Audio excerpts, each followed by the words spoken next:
નમસ્કાર મિત્રો, આજે આપણે વાત કરવા જઈ રહ્યા છીએ ગુજરાતના એક ઐતિહાસિક અને ધાર્મિક શહેર સિદ્ધપુર વિશે। સિદ્ધપુર ગુજરાત રાજ્યના પાટણ જિલ્લામાં આવેલું એક પ્રાચીન શહેર છે। આ શહેરનો ઇતિહાસ હજારો વર્ષ જૂનો છે। સિદ્ધપુરને પહેલા શ્રી સ્થળ તરીકે ઓળખવામાં આવતું હતું। કહેવામાં આવે છે કે આ સ્થળનું મહત્વ પ્રાચીન સમયમાં પણ ઘણું હતું। ખાસ કરીને હિન્દુ ધર્મમાં સિદ્ધપુરને માધપુરને માતૃશ્રાદ્ધ માટે વિશ્વ પ્રસિદ્ધ માનવામાં આવે છે। અહીં આવેલું છે પવિત્ર બિંદુ સરોવર। બિંદુ સરોવર બિંદુ સરોવર બિંદુ સરોવર હિન્દુ ધર્મના પવિત્ર તીર્થોમાંનું એક છે। માન્યતા મુજબ અહીં ભગવાન વિષ્ણુના અશ્રુબિંદુથી આ સરોવરનું સર્જન થયું હતું। ભારતમાં માતાના શ્રાદ્ધ માટે ખાસ મહત્વ ધરાવતું એકમાત્ર સ્થળ તરીકે સિદ્ધપુર ઓળખાય છે। લોકો અહીં દેશ વિદેશથી માતૃ શ્રાદ્ધ કરવા આવે છે। રુદ્ર મહાલય મંદિર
ચાલુ।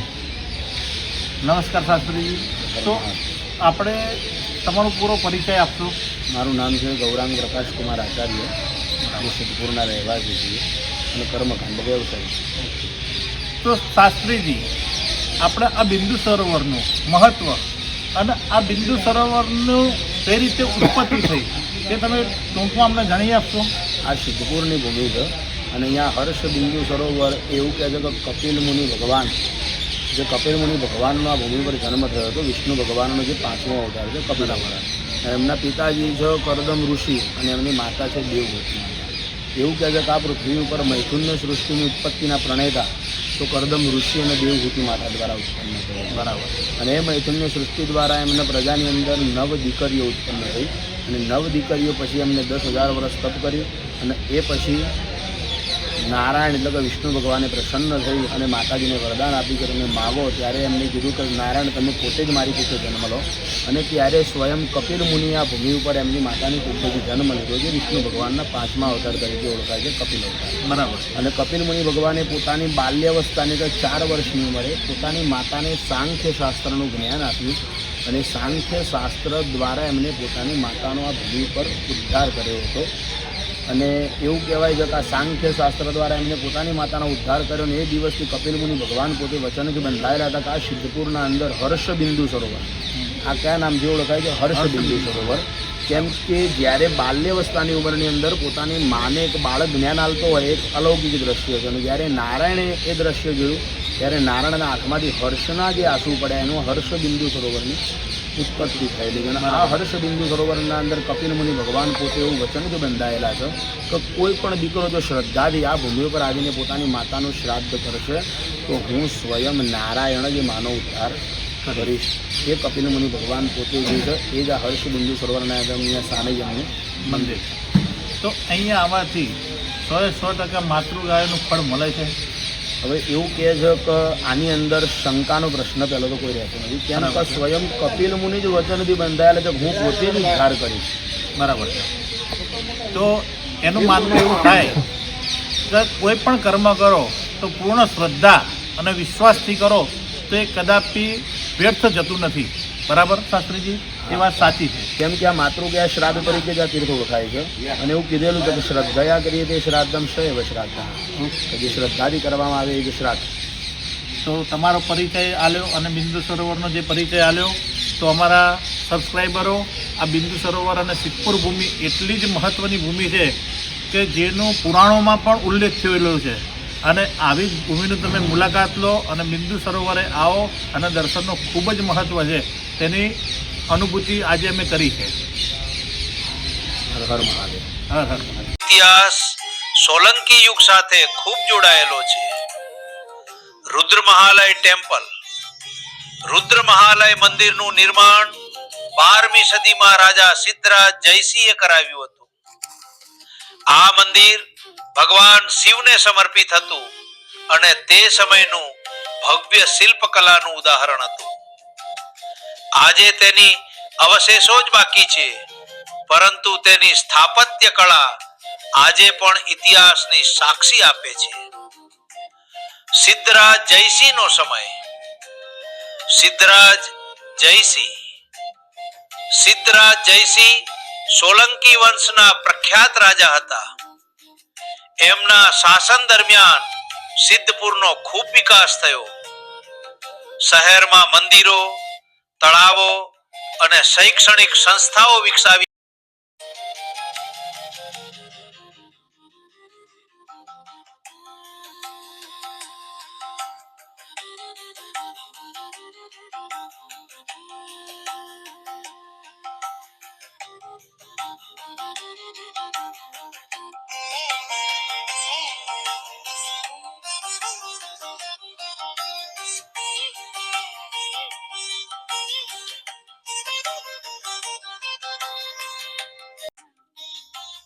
સિદ્ધપુર પોતાની અનોખી બોરા હવેલીઓ માટે પણ જાણીતું છે.